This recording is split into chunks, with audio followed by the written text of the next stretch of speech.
समन्ता चक्रवालेषु अत्रा गच्छन्तु देवता सद्धम्मं मुनिराजस्स सुनन्तो सग्ग मोक्खदं धम्मස්සවන කාලෝ අයං බදන්තා ධම්මස්සවන කාලෝ අයං බදන්තා ධම්මස්සවන කාලෝ අයං බදන්තා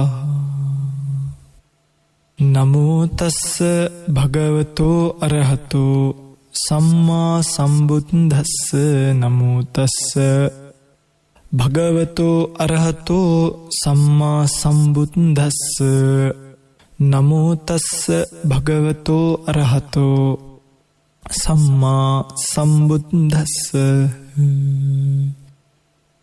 බුද්ධානුස්සති මෙත්තාච අසුභං මරණස්සති ඉති ඉමා චතුරාර්යකා භික්ඛුභාවෙය්‍ය සීලවා.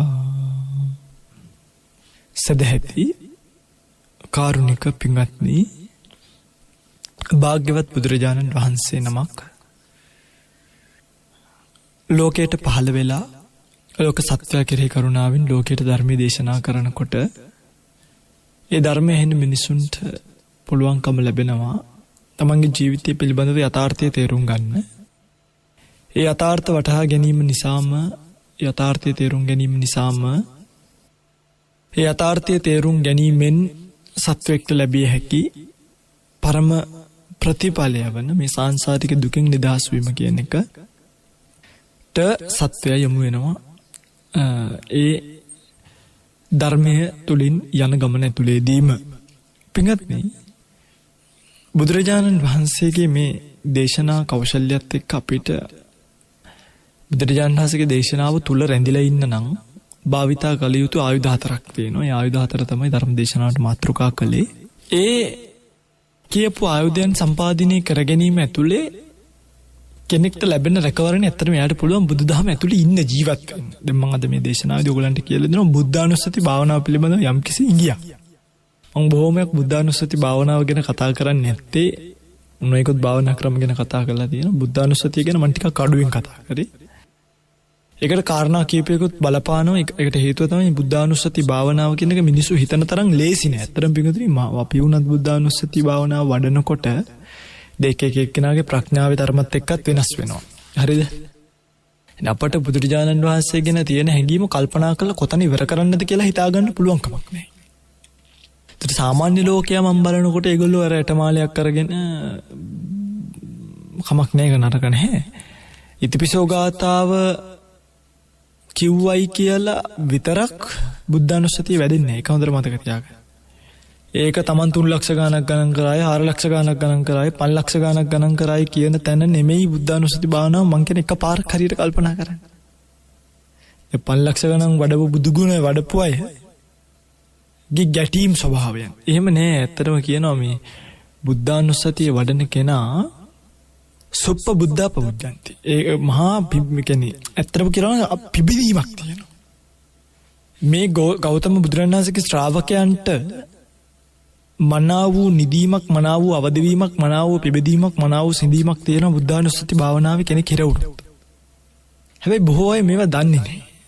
නිකම් අල්ලගෙන කවුරු හරි කිව්වයි කියලා ඉඳගන්න මාගේ බුදුරජාණන් වහන්සේ අරහන් නම් වනසේක එහෙමයි කියලා පාලි ගාතාවට තව ටිකක් අර දැන් නමෝ තස්ස භගවතෝ අරහතෝ සම්මා සම්බුද්දස්ස. මේක පොඩි ගාතාවක් නෙමෙයි, මේක මහා අර්ථයක් තියෙන ගාතාවක්.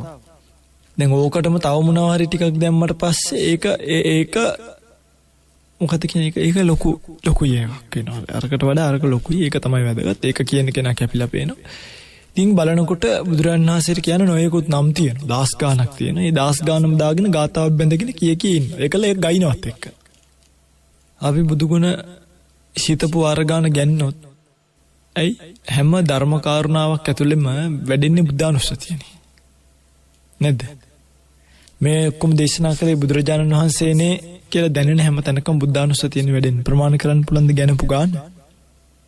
හිතපු ගාන හිත මං එතකොට ඒ කියන්නේ මම ධර්ම මානසිකාරය තුල ඉඳලා තියෙන්නේ 3,55,000 පාරයි. එහෙමද අපි ගයින්න ඕනේ? එහෙම නෑ බොස්වායිනේ මම පැවිදි වූ දාපටන් බුද්ධානුස්සතියෙන් ඉන්නේ. ඇයි බුදුරජාණන් වහන්සේ කියන්නේ කවුද කියන එක මම පැවිදි වූ දාපටන් දකින්න කෙනෙක්.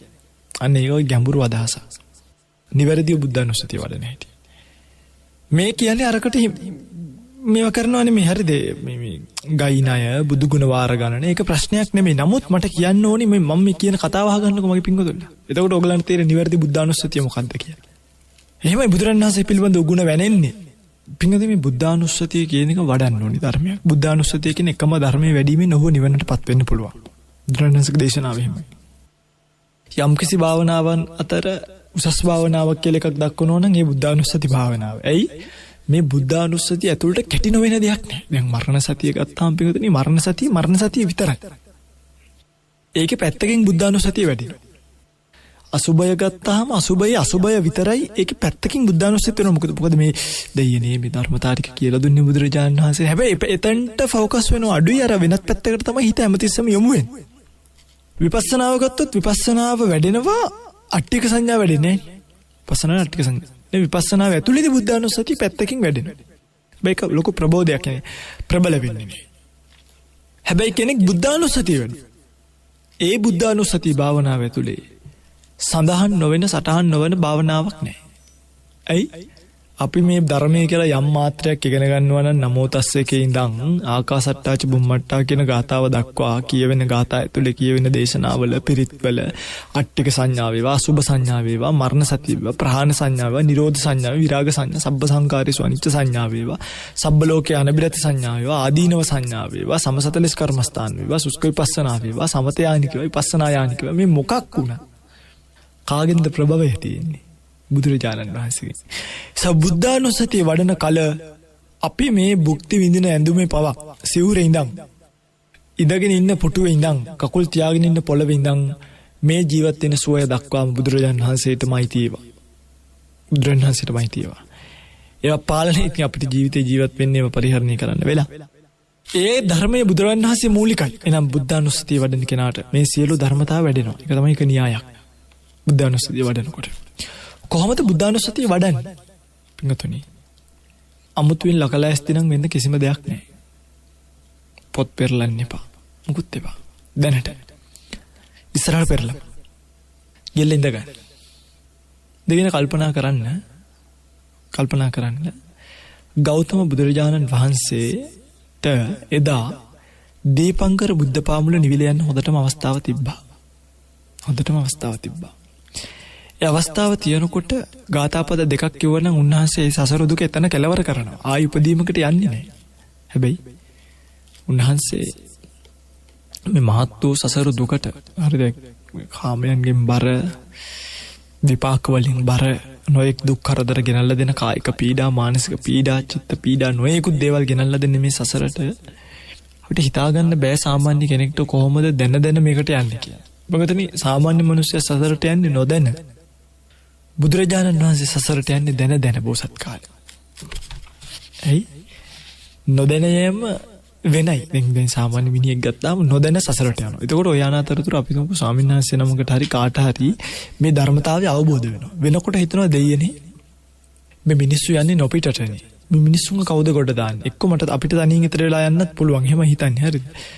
මට තනියෙන් ඉතර වෙලා යන්න පුළුවන්. ඒක කිසි ප්‍රශ්නයක් නැහැ. නමුත් මේ අහිංසක මිනිස්සු කවදානම් මේ සසරෙන් මිදෙයිද? මොවුන් එතර කරවන්න පුළුවන්. මොවුන්ට මේ කතාව කියලා දෙන්න පුළුවන් හොඳම තැන මොකද්ද කියලා හොයන කෙනාට තමයි බුද්ධත්වය කියන්නේ හම්බ වෙන්නේ. ඒ බුද්ධත්වය ඇසුරු කරගෙන සත්වයාගේ දුක් නිවන්න බුදු වෙනවා මිසක් බුදු භවයේ තියෙන ආශ්චර්ය බලාගෙන බුදු වුණා නෙමෙයි. බුදු භවයේ තියෙන ආශ්චර්ය බලාගෙන බුදු වුණා නෙමෙයි. බුදු වුණේම සත්වයාගේ දුක නිවනවා කියලා හිතාගෙන. ඒකයි දෙවිවරු බ්‍රහ්මයෝ ආරාධනා කරන්නේ බුදුරජාණන් වහන්සේට තුසිත දිව්‍ය ලෝකෙදී කාලෝ යන්තේ මහාවීර උපච්ච මේ කාලය කියනවනේ. උපජ්ජ මාතු කොච්චය. අම්මයි බඩේ උපදින්නේ. ඔබ වහන්සේ සසර පාරමිතා පුරාගෙන ආවේ ඇස්ස්මස්ලේ දන් දීලා දිව්‍ය ලෝකේ සැප විඳින්න නෙමෙයි. බ්‍රහ්ම ලෝකවල සැප විඳින්න නෙමෙයි.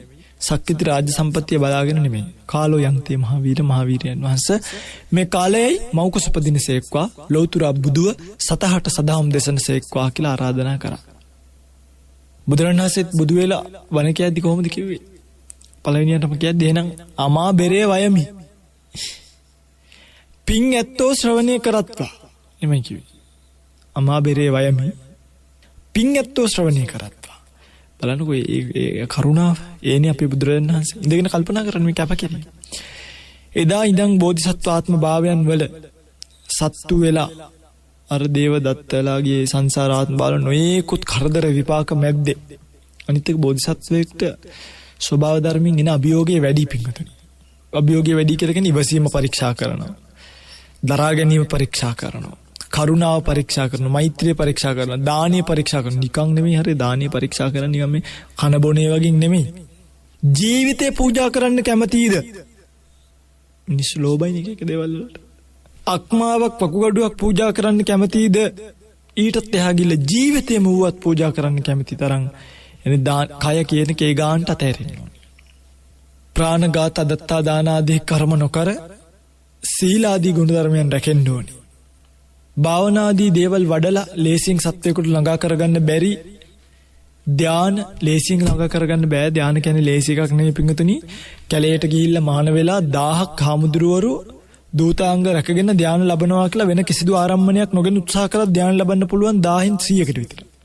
ඒ රාතන්ට ගියායට 100කට විතර ලබන්න පුළුවන්. එහෙම ලබන්න පුළුවන් ලැබපුවායක් තියෙනවා. ගිහි ගෙදරක ඉඳලා එතකොට ධානයක් ලබනවා කියන එක ලබන්න නෙමෙයි කරන්න පුළුවන් වැඩක් නෙමෙයි ඇත්තටම. ගිහි ගෙදරක ඉඳන් ධානයක් ලබනවා කියන එක විහිළුවක්. කියන්නේ විහිළුවක්. මේ වර්තමාන කාලේ නම් පේන්නවත් නෑ පිටුතුනි. ඒ විහිළුවක් කොහොම ඒ කාලේ නම් ඉඳලා තියෙනවා. නමුත් වර්තමාන කාලේ නම් ඇත්තටම ඒක ගැන කතා කරන්න එපා. ධානය ගැන දන්නේ නැතුව තමයි ඒක ගැන කතා කරන්නේ. ධානයක් ලැබලා තියෙනවා නම් උපචාර මට්ටමක් හෝ අර්පණා මට්ටමකට ගිහිල්ලා තියෙනවා නම් කවදාවත් ඒ කතාව කියන්නේ නැත. මොකද ධානයක් කියන එක ඒසා අමාරු දුෂ්කර එකක්. ලේසින් කෙනෙක් ළඟා කරගන්න පුළුවන් එකක් නෙමෙයි. එනිසා ඒ භාවනාවන් වලින් දැන් උදාහරණයක් අපි ඒ වෙලාව වෙනකොටත් විවරණ ගන්නකොටත් උන්වහන්සේ අනිවාර්යයෙන්ම අෂ්ට සමාපත්තාදී ගුණයක් උපදවාගෙන ඉන්න ඕන විශේෂ ධාන වලින් නේ. අහසින් ආවි කියන සෝමිත තාපසේ ඒ වෙලාවේ දාන සීල බා ඊළඟට නෙක්කම් පඤ්ඤා විරියන පංච ප්‍රඥා පාරමිතා පිරෙන්න ඕන. නිකම් මේ දැන් සමහරු ඉන්නවා. සමහරු රැල්ලටත් බුදු බව පතනවා. එහෙම මේ බුදු වෙන්න බෑ පින්වතුනි. මම දැකලා තියෙනවා සමහර අය තමන් වකුගඩුවක් හරි අක්මාවක් හරි දන් දීලා ඒක හොඳයි. දෙන එක හොඳයි. දීලා ඒ මත්තේ වැටෙන එකයි හොඳ නැත්තේ. ඒගොල්ලෝ කොටස් බෙදෙනවා. වකුගඩු දන් දීපු හාමුදුරුවරු, වකුගඩු දන් දීපු ගිහියෝ, අක්මා දන් දීපු අය, ඇස් දන් කියන්නේ මේවා එහෙම ඒකට වඩා තව සිව්මැලි වූ ප්‍රඥාවක් මේකට තියෙන්න ඕනේ. ඔබට තේරෙනවද මං කියන්නේ? වකුගඩුවක් දන් දීලා විතරක් බුදු වෙන්න පුළුවන් නම් මං කියන්නේ එහෙම බුදු බවට යන්න පුළුවන් නම් හැම ආත්ම භාවයකම මහා කල්ප ගානක් යනකම්ම කැරට් කපන අර මැෂින් එකකට තියලා ඇඟ කෑලි වලට ගාලා දෙන්න. කියන්නේ එච්චර ලේසි නෑ. ඒකට ප්‍රඥාව තියෙනවා. සසරේ වඩපු මහා ප්‍රඥා හැම දෙයකටම ස්ථානෝචිත ප්‍රඥා. තැනට සුදුසු නොවන ඒ තැන්වලදී පිහිටන ආකාරයේ ජීවිතයක් අපිට තියෙන්න ඕනේ. තැනට සුදුසු නොවන. ඒක ධර්මතාවයේදී ධර්මතාවය පිළිබඳ. සාමාන්‍ය පින්කමකදී පින්කමකට අනුරූපී. ගිහි ජීවිතයේදී ගිහි ජීවිතයට අනුරූපී. කියන්නේ එදිනෙදා ඩේ ටු ඩේ ලයිෆ් අපි පාවිච්චි කරන ස්ථානෝචිත ප්‍රඥා අපි තැනකට ගියාම අපේ අපි කවුද කියන එක රැකගෙන ජීවත් වෙනවා කියන එකත් ප්‍රඥාව. ස්ථානෝචිත ප්‍රඥාව නිපක කියලා කියනවා. උප්පත්ති ප්‍රඥාවක් තියෙන්නත් ඕනේ. ජාති ප්‍රඥා සහ ධර්මතාව පිළිබඳ ප්‍රඥාවක් තියෙන්නත් ඕනේ. ඔය ප්‍රඥා තුන තමයි කිව්වේ සීලේ පතිට්ඨාය නරෝ සපඤ්ඤා චිත්තං පඤ්ඤංච භාවය. ඕකනේ කිව්වේ. සීලේ පතිට්ඨාය නරෝ සපඤ්ඤා. අනේ සපඤ්ඤා කියලා කිව්වේ ප්‍රඥාව සහිත මනුෂ්‍ය ಜಾති ප්‍රඥාව. චිත්තම් පඤ්ඤංච භාවයන් කියන මෙතන කිව්වේ ධර්මතාව පිළිබඳව ප්‍රඥාව. ආතාපි නිපකෝ බිකු. නිපකෝ කියලා කිව්වේ පාරිහාරීය ප්‍රඥාව. ස්ථානෝචිත ප්‍රඥාව. එදිනෙදා ජීවිතේ ප්‍රඥාව. ප්‍රඥා පාරමිතාව පුරන්න. වීර්ය පාරමිතා තමයි පස්වෙනි එක. තමන් කරන්න ගන්න වැඩේ මොන බාධකාවක්, කොයි කඩාකප්පල්කාරී දේවල් ආවත්, කොයි වචන ආවත් තමන් කරගෙන ඉස්සරහට යෑමේ වීර්ය බෝධිසත්වෙන් ගාව තියෙනවා. ඒක ලේසි නෑ පිටිරි. මේ ලෝකයක්ම පස්සට අදිනකොට කඩාගෙන ඉස්සරහට යනවා කියන එක ලේසි පහසු කතාවක් නෙමෙයි. මම මේ දැන් දාන පාරමී, උපපාරමී, පරමත්ත පාරමී කියන කොටස් වලට නොයා මේ කියන්නේ මම ඉදිරි ධර්ම දේශනාවල් වලදී ඒවා කියලා දෙන්න. වීර්ය කියන එක සාමාන්‍ය මිනිස්සෙක් කරන්නේ ආපහු ආපස්සට අදින එකනේ. හැමෝගේ වැඩේ අනේ බෑ කොයි වෙලෙත් නෑ බෑ කියාගත්තම. එහෙම නෙමෙයි මේක කරමු. වෙන දෙයක් වෙන්න කරමු. ඒ ගන්න. ප්‍රති අපි මේ ධර්ම දේශනාවන් කරන්න පටන් ගද්දී මම ඔබට කියලා තියෙන්නේ මහා වීරයකින් තමයි කිලෝමීටර් 350ක් 300ක් විතර අයින් කරගෙන 310 320ක් විතර ගෙවාගෙන එනවා බණ එකක් කියලා යන සමහරක් විට. එතරම් එතකොට ඒකට ගොඩක් අය මට කිව්වා දැන් අපේ කාලේ හිටිය අයත් කිව්වා අනේ ස්වාමීනි ඔච්චර මහන්සි වෙන්න එපා මෙහි ඉඳන් කරලා යවන්නකෝ.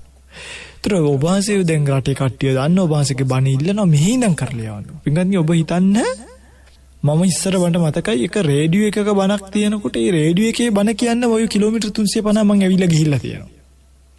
හරි.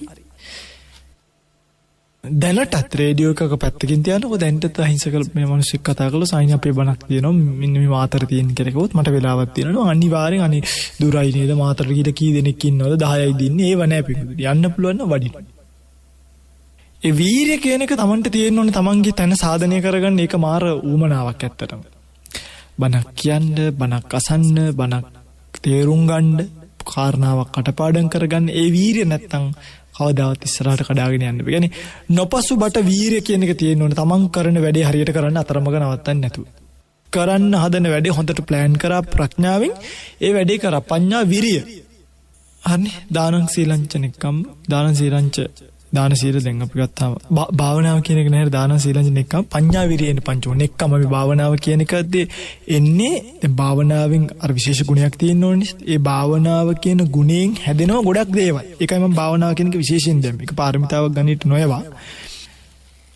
ඊට පස්සේ කන්ති සත්‍ය මදිට්ඨානං මෙත්තුපෙක්කයි මේ දස බලන්න මෛත්‍රී උපෙක්ක. ඒ ඔක්කොම භාවනාවෙත් එක්ක විශේෂ ගුණයක් හදලා තියෙන්න ඕනේ කතාව. ඒකට මේ බෝධිසත්වෙක් ගාව මේ ඔක්කොම තියෙන කෙනෙක්. මෛත්‍රී උපේක්ඛාව පිටිපස්සේ තියෙන නෙක්ඛම්මය කියන එකයි පළවෙනි පාරමී පහ අතරේ තියෙන. ඒ නෙක්ඛම්මයටත් භාවනාවෙන් වෙන ප්‍රයෝගීතාවය මහා ලොකුයි. කියන්නේ අතෑරීම කියන එක තියෙන්න ඕනේ නේ. මොකද මේක යනකොට පින්වතුනි අපිට එකතු වෙන පිරිස වැඩි. පෙර පින නිසා පෙර පින තියෙනවනේ. පෙර පින තියෙනකොට එකතු වෙන පිරිස වැඩි, ඔවුන්ගේ ශ්‍රද්ධාව වැඩි, ලැබෙන ලාභ වැඩි, ප්‍රඥාව හැමදේම වැඩි ටික ටික. එතකොට ප්‍රඥාවෙන් ඒ ඔක්කොම අතෑර ගැනීමේ ශක්තිය අපි ගාව තියාගෙන ඉන්න ඕනේ. ඒක භාවනාවෙන් උපයෝගී වෙන කාරණා. ඒස විශේෂ භාවනා හැකියාවක් තියෙන්න ඕනේ අනිවාර්යයෙන්. දැන් මේ බලන්න බුද්ධානුස්සති භාවනාව බලන්න මේ බෝධිසත්වයෙක් ගාව තියෙන කල්පනා ටික.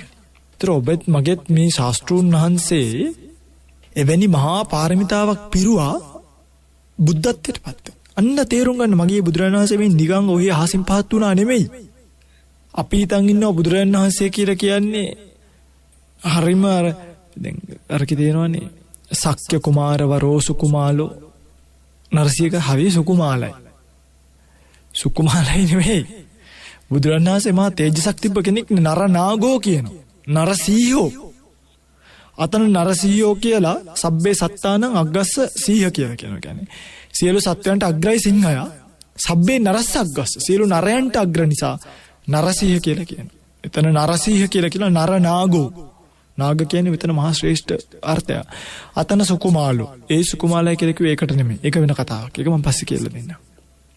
ඒ බුදුරජාණන් වහන්සේ ගාව තිබ්බ මහා පුණ්‍ය ශක්තිය කොච්චරක්ද කියනවනම් ඇත්තටම සාමාන්‍ය සත්වෙක් වගේ නෙමෙයි පිටුතුනි රසනහර ටික පවා දිවේ කෙලවරට මේ ඇඟේම තියෙන රසනහර ටික ඇවිල්ලා වැඳිලා තියෙන. එක බත් ඇටයක් දිවේ තිබ්බොත් ඒ බත් ඇටේ රසය මුළු කය පුරාම පැතිරෙනවා.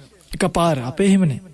සාමාන්‍යයෙන් බුදුරජාණන් වහන්සේගේ එහෙම. ඒ නිසායි දුෂ්කර ක්‍රියා කරන කාලෙදී එක බත් ඇටින් ඉන්න පුළුවන්කම ලැබුණේ. තේරුණාද මම කියන්නේ? එවැනි මහ ගුණයක් පුරපු නිවන් දැකීමට අවකාශ තියෙද්දි නිවන් නොදක සසරට පැනපු උතුමෙක් තමයි අපේ බෝධිසත්වයන් වහන්සේ. ඒ බෝධිසත්වයන් වහන්සේ සසරට පැන්නේ වෙන මොකක්වත් හින්දා නෙමෙයි පිටුතුනි අපිට යම්කිසි කාරණාවක් කියලා දෙන්න. මෙන්න නිවැරදි බුද්ධානුස්සතිය.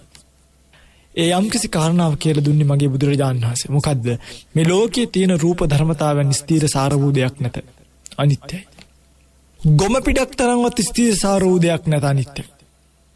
දුකයි. බලන්න මේ අපිට සාමාන්‍යයෙන් මට අවුරුදු 21ක් ගිහි ජීවිතයක ජීවත් වුණා පිටුතුනේ මේ ලෝකෙ දුකයි කියලා අල්ප මාත්‍රයක්වත් දෙන්නලා තිබ්බේ නෑ. එක එක දුක් පීඩා තිබ්බා. ලෝකෙ දුකයි කියලා දෙන්නලා තිබ්බේ. කවුද කියලා දුන්නේ? බුදුරජාණන් වහන්සේ. මා මේ දන්න සියලු දේන් පිටුතුනේ බුදුරජාණන් වහන්සේ විසින් දේශනා කරපු ධර්මතා. ඉගෙන ගත්තේ තමයි. අපි ඔක්කොම තවත් කෙනෙක්ගෙන් බණ අහන පරතෝ ഘോഷකයි. එතකොට ඒ පරතෝ ഘോഷය අපිට ලබා දුන්නේ බුදුරජාණන් වහන්සේ. ඒකනේ. ඒකට අපි කෙලෙහි ගුණේ තියන්න මෙපේ. සමහරු මට හිතෙනවා මේ රේරුකාණී ස්වාමීන් වහන්සේ ගැන කතා කරනවා, ධම්මවිජය ස්වාමීන් වහන්සේලා ගැන කතා කරනවා මේ අපි ගැන දන්න තරම්වත් දේවල් බුදුරජාණන් වහන්සේ ගැන දන්නේ නැත්තේ කියලා. ඒ කියන්නේ මිනිස්සු බුදුරජාණන් වහන්සේ හඳුරගෙන නිකම් ඉතිපිසෝ භගවාක්කයේ කී ඉන්නවා. දැන් ඔයගොල්ලෝ දන්නවා රේරුකාණී නායක ස්වාමීන් වහන්සේට උපස්ථාන කළ ස්වාමීන් වහන්සේලා. දන්නවද? මට කියන්න බෑ බුදුරජාණන් වහන්සේට උපස්ථාන කරපු ආනන්ද ස්වාමීන් වහන්සේ, නාගිත ස්වාමීන් වහන්සේ හැර තව උපස්ථායකවරු දෙදෙනෙක්ගේ නම. කියන්නේ දෙතිස්පල මහා බෝ ඔයගොල්ලෝ දන්නවා සුජාත පුත්‍රක තියෙන්නේ කොහෙද? ලොකු ස්වාමීන් වහන්සේ ඉන්නේ කොහෙද? අරක තියෙන්නේ කොහෙද? අර නාලිකාව තියෙන්නේ, මේ නාලිකාව තියෙන්නේ කොහෙද? ඔයගොල්ලෝ කියන්න බලන්න දෙතිස්පල බෝධිය තියෙන්නේ කොහෙද කියලා. බෝධිනාසල 32ක් කොහෙද ඉන්නේ කියලා බලන්න. දැන් ඔයගොල්ලෝ බුදුරජාණන් ඇත්තටම බුද්ධානුස්සති කියලා වඩන්නේ වෙන එකක්. එක එක්කිනාගේ මතයක්. හැබැයි බුද්ධානුස්සතියට වඩන උතුමන් වහන්සේ නමක් නිසකවම බුදුරජාණන් වහන්සේ නම් මේය අද උන්වහන්සේගේ මේ ධාතුන් වහන්සේලා තැන්පත් වෙත්තේ මේ චෛත්‍යය, මේ ධාතුන් වහන්සේලා තැන්පත් වෙත්තේ මේ චෛත්‍යය, මේ ධාතුන් වහන්සේලා තැන්පත් වෙත්තේ මේ චෛත්‍යය. උන්වහන්සේ බුදු වෙන්න පිට දීප පළමු බෝධිය මේ අවස්ථාවේදී එකපාරක් විනාශ වුණාය. මේ අවස්ථාවේදී දෙවෙනි පාර විනාශ වුණාය. මේ අවස්ථාවේදී නැවත වාරයක් විනාශ වුණාය. ජයශ්‍රී මා බෝධිය ගාවට ගියාට පස්සේ මතක් වෙන්න ඕනේ මේ තියෙන ජයශ්‍රී මා බෝධියෙන් මිනිස්සු හදන්නේ ජයශ්‍රී මා බෝධිය උඩට යන්න වැඳලා එන්නේ. එහෙම නෙමෙයි. අතන ඉඳන් ජයශ්‍රී මා බෝ ආමුදුරුවනේ අපිට උඩට එන්න අවස්ථාවක් දෙන්නේ නැද්ද කියලා සින්දු කිව්වට වැඩක් නැහැ. අර බෝධිය දිහා බලලා අනේ මගේ බුදුරජාණන් වහන්සේ බුදු වෙන්න පිට දීපු බෝධිය එදා මගේ බුදුරජාණන් වහන්සේගේ පිට මේ බෝධිය යට තියෙන්නේ නැති නේද කියලා. මේ බෝධින් වහන්සේ රැස්කම් නාසය තිබ්බනම් මගේ බුදුරජාණන් වහන්සේව දකින්නව නේද? මේ සෙවණින් බුදුරජාණන් වහන්සේ සෙවණ වෙලා තියෙනව නේද කියලා පින්වතුනි කල්පනා කරන්න තරම් බුද්ධානුස්සතියක් ලෝකෙ වැඩෙන්නේ නැත. දැන් හරිද? එහෙම එකක් වැඩෙන්නේ නැත. රුවන්වැලි මහා සෑයට යනකොට බුද්ධ රූපය ඇතුලේ තියෙනවා කියලා අපි දන්නවා. මේ බණ කතාවකින් අහලා කොයි පැත්තටද තියෙන්නේ කියලා මොහොතක් කල්පනා කරලා නැහැ. කොයි විදියටද තියෙන්නේ කියලා කල්පනා කරලා නැහැ. ඇයි? බුද්ධානුස්සතිය වඩා නැත. ඒතර බුදුරජාණන් වහන්සේ විසින් දේශිත ධර්මතා බලන්නනේ. අනිත්‍ය ධර්මතා, දුක්ඛ ධර්මතා, අනාත්ම ධර්මතා. මේ ලෝක යථාර්ථය කියපු එකම ශාස්ත්‍රඥ වහන්සේ බුදුරජාණන් වහන්සේ කොච්චර ශ්‍රද්ධාවක් අපිට තියෙනවද? අනේ දෙයියනේ මගේ බුදුරජාණන් වහන්සේ මොනවද හත්තලාමි නොකීවේ. දෙක බමුණෙක් මට මතකයි. සංයුත්තනිකයි දිට්ඨි සංයුත්තේ තියෙනවා මේ ඇවිල්ලා. ස්වාමීනි මම දුෂ්ටියක ඉන්නවා කිව්වා. මොකද්ද දුෂ්ටිය? ඒ බමුණම කියනවා මම දුෂ්ටියක ඉන්නේ කියලා. කරනකොට ඒ කරන කෙනෙකුත් යනකොට යන කෙනෙකුත් ලෝකේ නැහැ. ඊට බමුණ දුෂ්ටි බුදුරජාණන්ගේ ඒක මාර දුෂ්ටියක්. බුදුරජාණන් මට කල්පනා වුණා මේ පොඩි ළමයට උත්තර දෙනවා වගේ ඈ බමුණ. ඒක පුදුම දුෂ්ටියක් නේ ඒක. එතකොට දැන් වැඩක් කරන්න ඕනි කියලා හිතන කෙනෙක් නැද්ද? ඉන්නවා. වැඩක් කරන කෙනෙක් නැද්ද? ඉන්නවා. ඉතින් ඒ කරන කෙනා තමන්නේ. අර බමුණ කල්පනා කරනවා. ඇත්තනේ අපු. මේ සත්පුද්ගල ශූන්‍යභාවයට කියපන්නේ මේ නිකන් සාමාන්‍ය සූත්‍රයක්. ඇත්තනේ අප්පා. ස්වාමීනි බොහොම පිං යටි කරු කරපු දේ කුඩු කර කරා වගේ. බොහොම පිං කියලා ගියා. දැන් මේ බුදුරජාණන් වහන්සේ කරුණාව බලන්නේ. ඒ කියන්නේ ඒ තැන්වලදී ඒ පොඩි පොඩි දේවල් වලට උත්තර දීපු හැටි. හරි? උන්වහන්සේගේ ළඟ හිටපු මිනිස්සු සෝපත් වූ හැටි බලන්න. පටාචාරා සියලු ප්‍රශ්න මැද බුදු සෙවණට එනකොට ඇය නිදහස් වෙනවා. ඇයි නිදහස් වෙන්නේ? බුදුරජාණන් වහන්සේ කියපු ධර්මතාවය තේරුම් කරගෙන. දරුවගේ මලකඳ තියාගෙන ආපු කිසා ගෞතමීට. හරි? දෙවගොල්ලෝ හිතනකො අපේ වස්පින්කම තියෙන දවසට කවුරු හරි කෙනෙක් දරුවෙක් මැරිච්ච දරුවෙක් අරගෙන ඇවිල්ලා කියනවා මේ අනේ මේ දරුවා මැරිලා ඉන්නේ මට පොඩ උපකාර කරන්න. ඕගොල්ලෝ කියන්නේ අනේ ඉතින් මේ මැරිලා නම් ආයි පණ ගන්න බෑනේ නංගි ලොකු හාමුදුරන්ට කරදර කරන්න එපා යන්න කියලා ඕගොල්ලෝ ආවයි. බුදුරණන් වහන්සේ මොකද කිව්වේ මෙහෙ එන්න කිසා මම හොද කරලා දෙන්න. දරුවෝ නෙමෙයි හොද කරන්නේ කිව්ව කිසාව මම හොද කරලා දෙන්න. කිසා ගිහලා මිනිහෙක් නොමල ගියකින් අබමිටක් කරන්. බන තාත්තෙක් දරුවෙක්ට පිට වෙනවා වගේ අර පිස්සු ඇදිලා ආපු කාන්තාව මෙල්ල කරපු හැටි. හරි. මහා කරුණාවෙන් මේ ශාසනය හදපු හැටි බලන්න. පිණ්ඩපාතය මූලික කරලා මේ ඇත්තටම සිස්ටම් චේන්ජ් එකක් නේ කරලා තියෙන්නේ. දැන් අපේ රටේ කවුරුත් ගත්තත් ප්‍රභූ කෙනෙක් ගත්තත් කවුරු ගත්තත් ස්වාමීන් වහන්සේලාට ලෙන්ගතුයි වන්දනීයයි ගෞරවය ඒ සිස්ටම් එක හැදුවේ කවුද ලෝකේ? නීති පද්ධති නැති, ව්‍යවස්ථා නැති, ගැසට් නැති ඒ නීති පද්ධතිය හැදුවේ බුදුරණන් වහන්සේ. තියෙන්නේ විනය පිටකේ විතරයි ඒක රකින්න තියෙන අපිට. මේ කියන ආකාරයේ මහා ශාසනයක් ඉදිරි කරපු උතුමෙක් තමයි බුදුරජාණන් වහන්සේ කෙනෙක්. ඔන්න ඇස් දෙක වහගෙන ඒක කල්පනා කරන්න. බෝධිසත්ව කාලේ ඉඳන් පිටුතුනි සමහරක් දවසට උන්වහන්සේ එක උන්වහන්සේ කියනවා මේ මට පඩගිනි වෙච්ච දවසට මම එළදෙනගෙන් කිරි බීලා තියනවා ගිහිල්ලා. බෝධිසත්ව කාල බලන්න අපේ අම්මලා එහෙම දුක් විඳලා නැහැ. ඒ මොකද මේ ලෝක සත්‍යතාවය අවබෝධ කරගන්න මේ ලෝක සත්‍යය මුදවන්න ඕනේ කියලා හිතලානේ. හරි. එක මුං ඇටයක් විතරක් කාලා හාල් ඇටයක් විතරක් කාලා ජීවත් වෙලා තියෙනවා. කටු ටික ඇඟට පෑදෙනකම්. අර කොසල් රජතුමා එක වෙලාවක ඇවිල්ලා කියනවා රජතුමන් ස්වාමීනි ඔබ වහන්සේට මොන හරි ඕන නම් අපිට කියන්න. බුදුරණන්සේ බලනවා. උන්ගේ ස්වාමීනි ඔබ වහන්සේ හිටියානම් අපිත් ඔබ වහන්සේගේ පරිවාර රජ්ජරුවරු. ඔබ වහන්සේ සක්විත්තෙක්නේ. ගිහිව හිටියානම්. ඒතර අපි ඔබ වහන්සේගේ ගෝලයෝ වගේ. ඉතින් ඔබ වහන්සේ වෙනි උත්තමයෙක් ඔක්කොම දාලා පැවිදි වුණාම අපිට නොසලකා ඉන්න පුළුවන්. හිතන්න. ඔබ වහන්සේනේ උත්තමයෙක් ඔක්කොම දාලා පැවිදි වෙනවා. අපිට පුළුවන් ද ඔබ වහන්සේව නොසලකා ඉන්න? ඔබ වහන්සේව දකිද්දිත් අපිට ඒ තේජාව පේනවා. ඒකට තියෙන ලස්සන කතාවක් ඔය නරසිය ගාථා කියන්න කලින් දැන් ඔයගොල්ලෝ අහලා තියෙන නරසිය ගාථා 9 ඉන්නේ චක්කවරංකිත රත්ත සුපාදෝ ලක්කන මණ්ඩිත ආයත පන්හි චාමර චත්ත විභූෂිත පාදෝ ඒසහි තුය පිතා නරසියෝ. ඕකනේ අහලා තියෙන්නේ. තව කතාවක් තියෙනවා කලින් ගාථාව. ඒ ගාථාව මේ එළිය පාවිච්චි වෙන්නේ නැහැ ඇත්තටම. ඒ ගාථාව කියනවා යශෝදරාව බෙල්කනියට ඇවිල්ලා බුදුරණන් වහන්සේ පිණ්ඩපාතේ වඩිනවා කියලා හිතාගෙන තමයි එන්නේ. ඇවිල්ලා බලනකොට රත්තරන් කඳක් වගේ රැස් විහිදගෙන එන බුදුරණන් වහන්සේ දකිනවා. ඒ තේජාව දැකලා බුද්ධ තේජාව මහා උත්තමයන් වහන්සේ ගාව තිබු බුද්ධ තේජාව දැකලා යශෝදරාව හිතනවා මම ඔබ වහන්සේගේ රාජ ලීලාවට වඩා මේ බුද්ධ ලීලාවට කැමතියි. යශෝදරාව හිතනවා මා වගේ පක්ෂපාත ස්ත්‍රියකුත් එදින උපන් දරු පැටියක් දාලා ඔබ වහන්සේ ගියේ මේ වගේ තේජාවක් ලබන්න නම් ඔබ වහන්සේගේ රාජ තේජාවට වඩා මා මේ බුද්ධ තේජාවට කැමති කියලා හිතලා තමයි රාහුලවත් ළඟට අරගෙන සිතවිලි වචන කරන්නේ.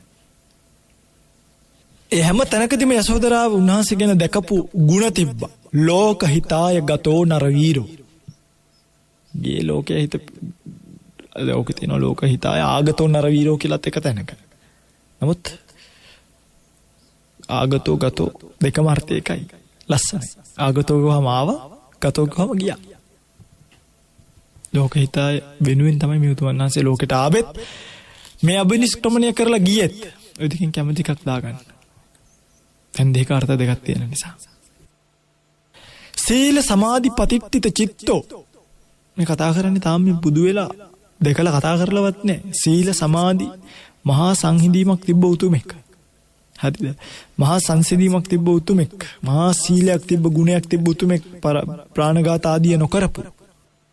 ඒ විශ්වාසයේ උඩ නැගලා තමයි යශෝදරාව කියන්නේ සීල සමාධි පතිට්ඨිත චිත්තෝ කියලා.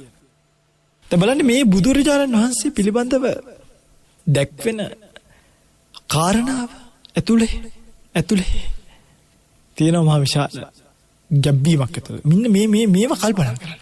මේ බුදුරජාණන් වහන්සේගේ ජීවන චරිතයේ විශේෂත්ව කල්පනා කරන්න. උන්වහන්සේ පාරමී පුරපු හැටි. උන්වහන්සේ අපි වෙනුවෙන් සසරට පැනපු හැටි. උන්වහන්සේ බෙසන්තරාත්ම භාවයන් වලට ගිහිල්ලා මද්රි දේවියලව දන් දුන්න හැටි. ජාතක කතා කියවනේ ජාතක කතාවල් වලදී උන්වහන්සේ කරපු කැපකිරීම වල හැටි, ප්‍රඥා පාරමිතාව පුරපු හැටි, ප්‍රඥාව වඩපු හැටි කියවයි. කියනකොට උන්වහන්සේගේ ප්‍රඥාවේ තරම අපිට පේන්න පටන් ගන්නවා. ඇත්තටම. ආගේ ප්‍රඥාවේ තරම අපිට පේන්න පටන් ගන්නවා. ඒකත් එක්ක අපිට උන්වහන්සේ ගැන ඇති වෙන්නේ මට මගේ තාත්තා ගැන තියෙන හැඟීම නෙමෙයි බුදුරණන් වහන්සේ ගැන තියෙන්නේ. සම්බුදු පියාණන් කියන වචනයට මම ඇත්තටම මම සාමාන්‍යයෙන් හිම වචන මාත්‍රයකට ගොනු වෙන්නේ නැහැ. බුදුරජාණන් වහන්සේගේ මම ඇතැම් විට බුදුන් වහන්සේ කියලා කියන බුදුරජාණන් වහන්සේ කියලා මුක කිව්වත් මට බුදුරජාණන් වහන්සේ. මගේ තාත්තගෙන් මට තියෙන පොඩි හැඟීමක්. නමුත් මට බුදුරජාණන් වහන්සේ ගැන තියෙන්නේ ඉවර කරන්න බැරි හැඟීමක්. ඇයි? ඒ ගුණ කඳ මහත්, ඒ ආශ්චර්ය මහත්, ඒ රූපකාය මහත්, ඒ ධර්මකාය මහත්. උන්වහන්සේට එක මලක් පූජා කරලා ඒ මල දිහා බලාගෙන පැය 4ක 5ක කල්පනාවක නිමග්න වෙන්න පුළුවන්. උන්වහන්සේ වෙනුවෙන් හැදලා තියෙන එක කරුණුන් වහන්සේ නමක් දිහා බලාගෙන පැය ගාණක් ඒ කරුණුවත් එක්ක කල්පනා ලෝකයක නිමග්න වෙන්න පුළුවන්. උන්වහන්සේ වෙනුවෙන් හැදිච්ච එක බුදු පිළිමයක් දිහා බලාගෙන ඇස් දෙක දිහා බලාගෙන පැය ගාණක් ඒ කල්පනාවෙන් නිමග්න වෙන්න පුළුවන්. උන්වහන්සේ වෙනුවෙන් හැදිච්ච මල්ලාසනයක් දිහා බලාගෙන පැය ගාණක් ඒක නිමග්න වෙන්න පුළුවන්. උන්වහන්සේ වෙනුවෙන් සිටවපු ජයශ්‍රී මහ බෝධිය දිහා බලාගෙන පැය ගාණක් ඒ කල්පනාවෙන් නිමග්න වෙන්න පුළුවන්. ඒ තමයි බුදුරජාණන් වහන්සේ. ඔබ දකින්න. ඔබට බුදුරජාණන් වහන්සේව දකින්න වෙන්නේ නිකම් මන්ත්‍ර සජ්ජායනා කර කර ඉඳීමෙන් නෙමෙයි. ගාථා සජ්ජායනා කර කර ඉඳීමෙන් නෙමෙයි.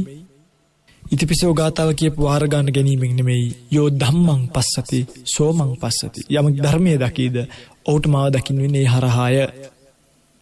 ධර්මයේ හරහා තමයි ඔබට පින්විතනි බුදුරජාණන් වහන්සේව දකින්න පුළුවන්කම ලැබෙන්නේ. ඔබට ධර්මයේ දකින්න වෙන්නේ නිවැරදිම ධර්මියෝ පටිච්චසමුපාදං පස්සති යෝ ධම්මං පස්සති. යමෙක් පටිච්චසමුපාද ධර්මයේ දකීද ඔහු ධර්මයේ දකී. යෝ ධම්මං පස්සති සෝමං පස්සති. ඒ නිසා මම කියන්නේ අපි බොහෝ වෙලාවට පුරුදු වෙලා ඉන්නේ අපේ වංශය කබල් ගන්න. ඕක තමයි මිනිස්සුන්ගේ හැටි. බුද්ධානුස්සතිය වඩනවා කියන්නේ වංශය කබල් ගෑමක් නෙමෙයි. අන්න ඒක තේරුම් ගන්න. බුද්ධානුස්සතිය වඩනවා කියන්නේ වංශය කබල් ගෑමක් නෙමෙයි. ඒක හරියට අර පිටරටින් එන සුද්දන්ට සීගිරිය පෙන්නලා අපේ වැඩ පෙන්නනවා වගේ. සීගිරිය පෙන්නන්න යන කෙනා වෙන රජුරුවක් කෙනෙක් හදපු ගලක් පෙන්නලා මේක මහා පුදුම සහගත වතුර ප්‍රොජෙක්ට් එකක් තියෙනවා උඩට වතුර ගෙනිච්ච විදිය හොයාගන්න බැරිය කියලා. තමන් කරපු වැඩක් නෑ අනුන් කරපු වැඩක් දක්වා අරගෙන යනවා. තමන්ට ඒ ගැන කිසිම දැනීමක්වත් නෑ. හැබැයි උන්ට තමනුත් කරපු වැඩක් තියෙනවනේ. අන්න බුදුරජාණන් වහන්සේ කියන්නේ කවුද කියලා උන්වහන්සේ මේ යනකොට උළුවහුව පාත් වෙනවා. ඉස්සෙනවා. වලවල් ගොඩලි වෙනවා. එහෙම වෙනවා. හැබැයි එපමණකින් බුදුරජාණන් වහන්සේව දකින්න යන්න එපා. එහෙම වුණාම ඒක අනිත් අයට විහිළුවක්. ඒ කෑල්ල ඒ කොටස දකින්න පුළුවන් ඉන්නේ ප්‍රඥාවත් එක්ක බුදුරජාණන් වහන්සේ වටහාගත්ත කෙනෙක්ට විතරමයි. අනිත් කෙනාට ඒක ටිකක් කරදරයක්. හරි. ඒක ටිකක් කරදරයක්. පින්වත්නි දැන් ඒකනේ ඒ වගේ පොඩි කාරණා අල්ලන් ඔය වෙනත් අන්‍යාගමික අය වෙනත් ආගම් වල අය ඊට පස්සේ කවුද කියන්නේ නිරාගමික අය පොඩි පාරවල් එල්ල කරන්නේ. මොකද දැන් ලෝකේ තියෙනවා ගැප් ගැනීම කියන එක සිද්ධ වෙන්නේ තාත්තෙක් සහ අම්මෙක්ගේ එකතු වීම කියන සංකල්පය තුලේ. බුදුරජාණන් වහන්සේ කාලේ සමහරක් දේවල් තියෙනවා මේ දැකලා දැකපු මාත්‍රෙන් ගැප් අරගෙන තියෙනවනේ. ඒ කොටස හොයාගන්න මිනිස්සුන්ට බෑනේ. හැබැයි අපි විද්‍යාව දැනගත්තා වුණාට ඒ කොටසත් අපි පිළිගන්නවනේ ලස්සන්ට. සමහරු කියනවා මෙම ස්පර්ශ මාත්‍රෙන් ගැප් ගත්තා කියලා. වින පිටකේම කතා තියෙනවා සමහර දේවල් හිතා ගන්නවත් බෑ. එතකොට එතනදී හිතා ගන්නකෝ අපි ඒක ඇල්ලත් විශ්වාස කරන්නේ අන්ධ භක්තියකින් නෙමෙයි. අර බුදුරජාණන් වහන්සේ පිළිබඳව ධර්මයේ තුලින් දැකපු දැක්ම නිසා. හැබැයි ඒ දැක්ම නැති මිනිස්සු ධර්මයේ තුලින් දැකලා නැති මිනිස්සු බුදුරජාණන් වහන්සේව නිකම් පොතෙන් විතරක් වර්ණනා කරන මිනිස්සු සමහරක් බුදුරජාණන් වහන්සේගේ කාරණා පිළිගන්නේ නැත. ඒකයි ඔය ඇතැම් ගොඩාක් හාමුදුරුවරු පවා දැන් අටුවාවන් ආදී ප්‍රතික්ෂේප කරන්නේ ඇයි මේ තමන් හොතට ධර්මයේ දන්නවා කියලා හිතාගෙන ඉන්නවා පොතක් කියවලා තමන් තුල ධර්මයේ වැඩිලා නැහැ බුද්ධානුස්සතිය වැඩිලා නැත. හැබැයි බුද්ධානුස්සතිය දන්නවා කියලා බුදුරජාණන් වහන්සේගේ ගුණ ටිකක් කියන්න දන්නවා. අරහං කියන්නේ මේකයි, සම්මා සම්බුද්ධ කියන්නේ මේකයි, බුද්ධ කියන්නේ මේකයි මේ වගේ දන්නවා. හැබැයි උන්වහන්සේලාට අතුලාන්තින් බුදුරජාණන් වහන්සේත් එක්ක බැඳීමක් හදාගෙන නැහැ. කල්පනාවක් ධර්මයේ දැකීම තුළ ධර්මයේ ඇතුලෙන් ඇතිවෙන බුදුරජාණන් වහන්සේ පිළිබඳව හැඟීම. ඒ හැඟීම නැති නිසා බොහෝ ධර්ම කාරණාවන් විශ්වාස කරන්න බැරි ගන්නට යන්නේ එක සාමාන්‍ය කතාවක්. හැබැයි අපි එමනේ ඇත්තරම බුදුරජාණන් වහන්සේ කියන ඕන දෙයක් පිළිගන්න ඕන දෙයක් පිළිගන්න. ඇයි උන්වහන්සේ අනිවාර්යෙන් කියලා තිබ්බනම් මේ ත්‍රිපිටකය අටුවාව ටීකාව ඇතුලේ විශේෂයෙන්ම ත්‍රිපිටකයට පටහැනි දේවල් අටුවාවේ නෑ. අටුවාවට පටහැනි දේවල් ටීකාවේ නෑ. අර්ථ ග්‍රාම්‍ය කරවන්න සමහර දේවල් දාලා තියෙනවා මිසක පටහැනි දේවල් නෑ. දැක්කොත් අපිටත් කියන්නේ. අපිත් ඒ වගේ හොයන්න කැමති. අනිවාර්යෙන් ත්‍රිපිටකයේ අටුවාවේ ටීකාවේ තියෙන කතාවක් අපිට ඒ කියන්නේ දැන් හිතන්නකෝ මට අපාය පේන්නේ නෑ කියලා. හැබැයි මං අපාය පිළිගන්නවා. ඒයි අපාය පේන්නේ මං අපාය පිළිගන්නේ මට බුදුරන් වහන්සේ ගැන තියෙන මානීය කියන්නේ ගැඹුරු අවබෝධය. උන්වහන්සේ දේශනා කරපු මේ සංසාර චක්‍රය circle of rebirth මේ සංසාරික චක්‍රය ඇතුලේ අපිට යන්න වෙන ලෝකයන් සහ ඒ තත්වයන් ස්ටේටස් උන්වහන්සේ දේශනා කරපු ආකාරය හරි නිවැරදි. තිරිසන් ලෝක, പ്രേත ලෝක, අසුර ලෝක, මනුෂ්‍ය ලෝක අපිට පේන්නේ නැති එකම දේ අපාය. එනවා අපායත් අනිවාර්යයෙන්ම තියෙනවා කියන එක මතක තියාගන්න ඕනේ. මොකද මේ අනිත් කියපු ඔක්කොම තියෙනවනම් ඒක විතරක් නැති වෙන්න විදියක් නෑ. අන්තිම බණ්ඩ බුදුරණන් වහන්සේගේ මේ බෙදීම පිංගුතුනි කැපිලි කැටිලි අඩුපාඩු නෑනේ. දැන් ඕතන කිව්වා ඔයතෝ ලෝක 31 කවුද අයිති නොවෙන්නේ? කවුද අයිති නොවෙන්නේ? හැමෝම අයිති වෙනවනේ. නිසා මේ කතාව හොඳට තේරුම් අරගෙන මේ ධර්ම කාරණාව තේරුම් අරගෙන මේ ධර්ම කාරණාවත් එක්ක බුද්ධානුස්සතිය වඩන්න පටන් ගන්න. චුට්ටක් වඩන්න.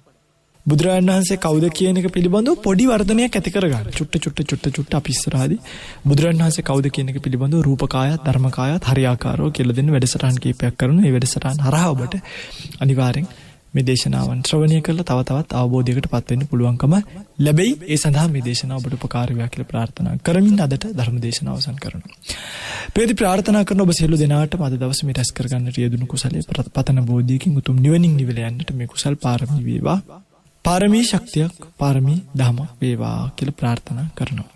ප්‍රේති විශේෂයෙන්ම කියන්න ඕනි මේ දේශනාව කරාම මේක ටිකක් වෙනස් දේශනාවක්. මම මේකේ පොඩි වෙනස් වීමක් විතරයි ඔබට දැක්කුවේ. ඒකත් කියලාම ඊටු පුණ්‍ය අනුමෝදනාවන් වලට යොමු වෙන්නම්. මේ පොඩි වෙනස් පැත්තකට හැරෙව්වා විතරයි. මම ඉදිරියේදී බුද්ධානුස්සති භාවනාව නිවැරදිව කරන ආකාරය එදිනෙදා ජීවිතවල පවතින දේවල් එක්ක කරුණු එක්ක බුදුරජාණන් වහන්සේ පිළිබඳව කල්පනා කළ යුතු දේවල් දැන් තියෙනවා. තොරතුරු මූලාශ්‍ර වලින් ඔබට දැක්වීම කරන්න.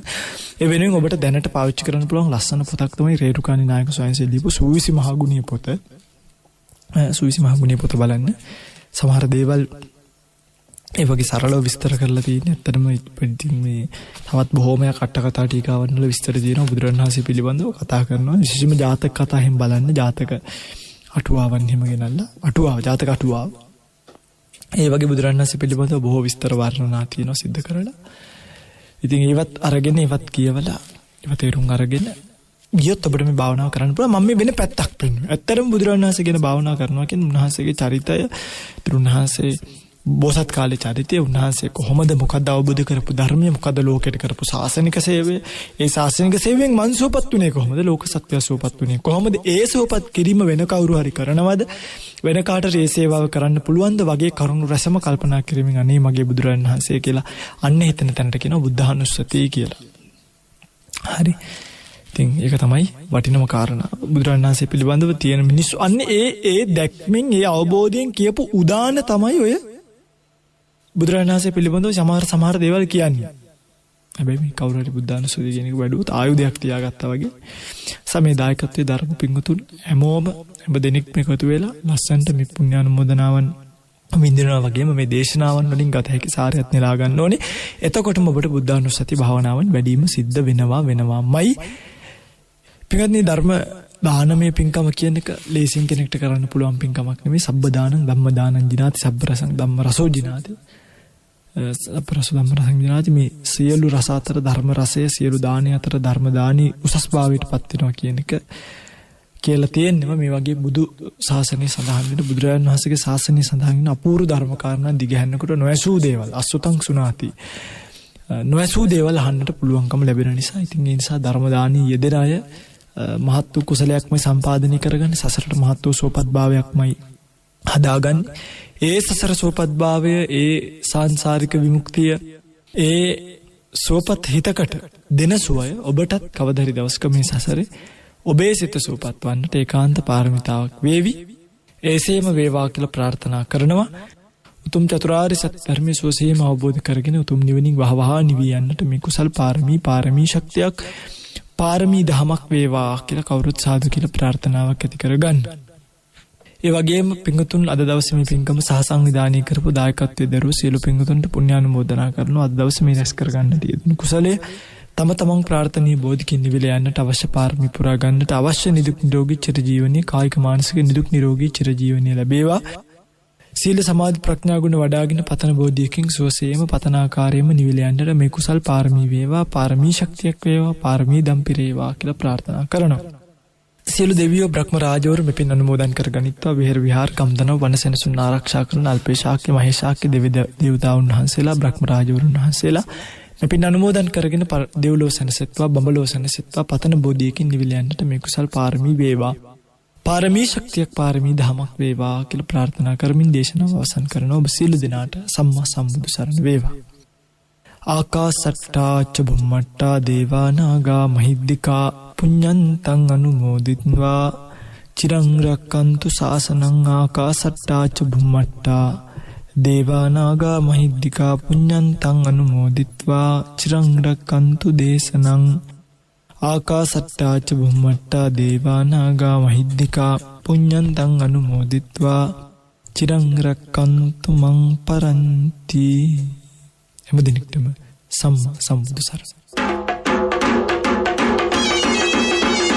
අද දවසේ ලක්හඬ සිත නිවන බුදුබණ සුමధుර ධර්මානුශාසනාව සඳහා අපි ඊ타මත්ම ගෞරවයෙන් ඇරයුම් කොට මේ ධර්ම මණ්ඩපයේ වෙත වැඩම කරවා ගන්නට යෙදුනේ තමුත්තේගම ඔරුගලයාය සුජාත පුත්‍ර ජාත්‍යන්තර විපස්සනා භාවනා මධ්‍යස්ථානාධිපති අභිධර්ම විශාරද ත්‍රිපිටකාචාර්ය කම්මඨානාචාර්ය පූජ්‍යපාද කිරුළපන ධම්මවිචය ස්වාමීන් වහන්සේ. අපේ හාමුදුරුවනේ, ඔබ වහන්සේ සිදු කරන ආගමික ශාසනික ධර්ම ප්‍රචාරක කටයුතු තව තවත් සිදු කරන්නට ත්‍රිවිධ රත්නයේ ආශිර්වාදයම ලැබේවායි අපි සාදු සිත පෙරදැරිව ප්‍රාර්ථනා කරමු. අවසරයි අපේ හාමුදුරුවනේ. අද මෙම සුමధుර ධර්ම දේශනාව සඳහා දායකත්වයගෙන කටයුතු කරනු ලැබුවේ කාවින්දද සිල්වා, ගීතානි ජයවර්ධන සහ ශනායා අමන්ති යන අය විසින්. ඔවුන්ගේ අරමුණ වූයේ මීට අවුරුදු 5කට පෙර පරලෝක ප්‍රාප්ත වූ ආදරණීය පියාණන් වන ඩොනල්ඩ් සිල්වා මහතාට පුණ්‍යානුමෝදනා කිරීමයි. ඔවුන්ගේ ඒ අරමුණ සාක්ෂාත් වේවා. ධර්ම ශ්‍රවණය කළ ඔබටත් සංසාර ගමන කෙලවර උතුම් වූ අමා මහ නිර්වාණ සුවය සාක්ෂාත් කර ගැනීම සඳහා චතුරාර්ය සත්‍ය අවබෝධය පිණිස මේ ධර්ම දානමය පින්කම, මේ ධර්ම ශ්‍රවණය හේතු වාසනා වේවායි අපි සාදු නාදයක් පවත්වා ප්‍රාර්ථනා කරමු. ඒ ප්‍රාර්ථනාවත් සමගින් සදහැවතුනි ධර්ම දේශනාව හමාර කරමින් සමුගන්නවා. 0706 366 166 දුරකථන අංකයට කතා කිරීමෙන් හෝ කෙටි පණිවිඩයක් යොමු කිරීමෙන් ඔබටත් හැකියාව තිබෙනවා ලක්හඬ සිත නිවන බුදුබණ සුමధుර ධර්මානුශාසනාවන්හි දායකත්වයේගෙන කටයුතු කරන්නට. එවෙනුවෙන් ඔබට පිංසිත පහළ වේවා. සියලු දෙනාටම සම්මා සම්බුදු සරණයි.